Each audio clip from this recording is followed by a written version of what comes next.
पूर्व निर्धारित तरीके से 115 किलोमीटर की ऊंचाई प्राप्त कर लेने के पश्चात ऊष्मा कवच को यान से पृथक कर दिया जाता है।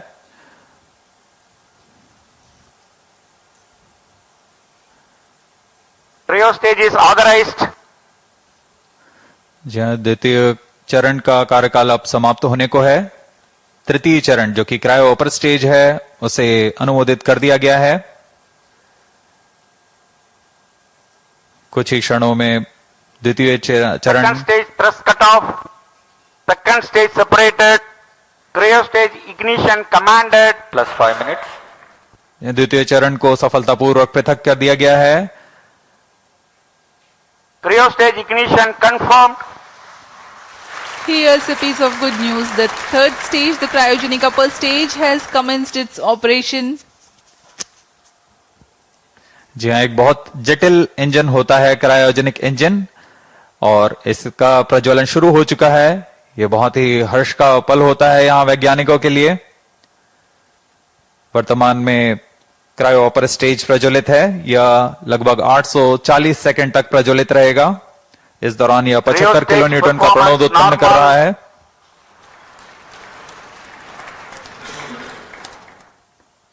We are 345 seconds into the flight. Current altitude is 143 kilometers.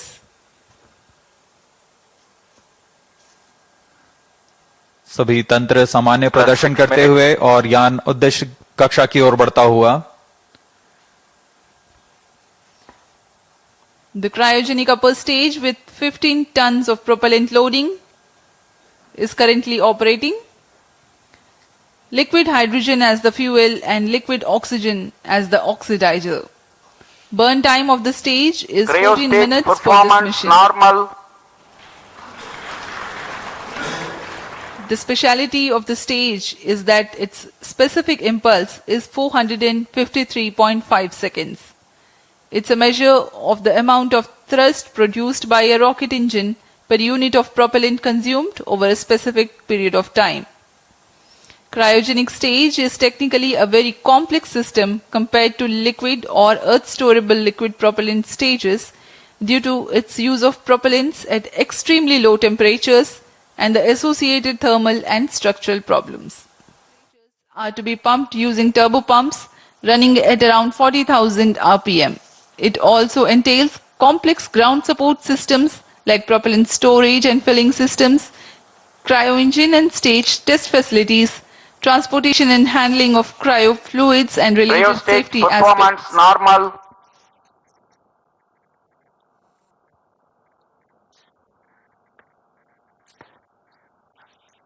अब हम उड़ान से लगभग 460 सेकंड दूरी पर आ चुके हैं। वर्तमान में यान की ऊंचाई 149 किलोमीटर तथा सापेक्ष गति 5.26 किलोमीटर प्रति सेकंड।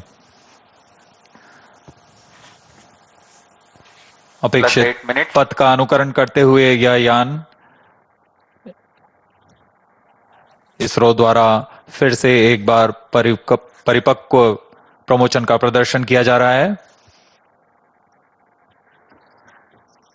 यह मिशन दक्षिणी पूर्वी दिशा का मिशन है, इसलिए इस यान को अनुवर्तन के लिए शार, पोर्ट ब्लेयर, ब्रूने तथा बैग स्थित ग्राउंड रडार स्टेशंस के माध्यम से इसे ट्रैक किया जा रहा है। यान के सभी आंकड़े लगभग वास्तविक समय पर हम तक उपलब्ध होते हैं।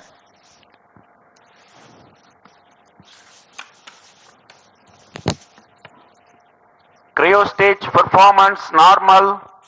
वर्तमान में शार तथा पोर्ट ब्लेयर स्थित रडार स्टेशंस हम तक यह आंकड़े उपलब्ध करा रहे हैं।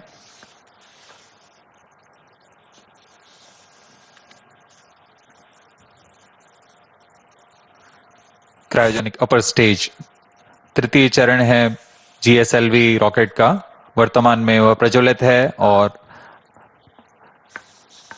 75 किलो न्यूटन के प्रणोद के साथ यान को उद्दिष्ट कक्षा की ओर ले जा रहा है। Two gimbal steering engines provide for control of the stage during its thrusting phase. Nominal thrust developed by the engine is 75 kilonewtons in vacuum.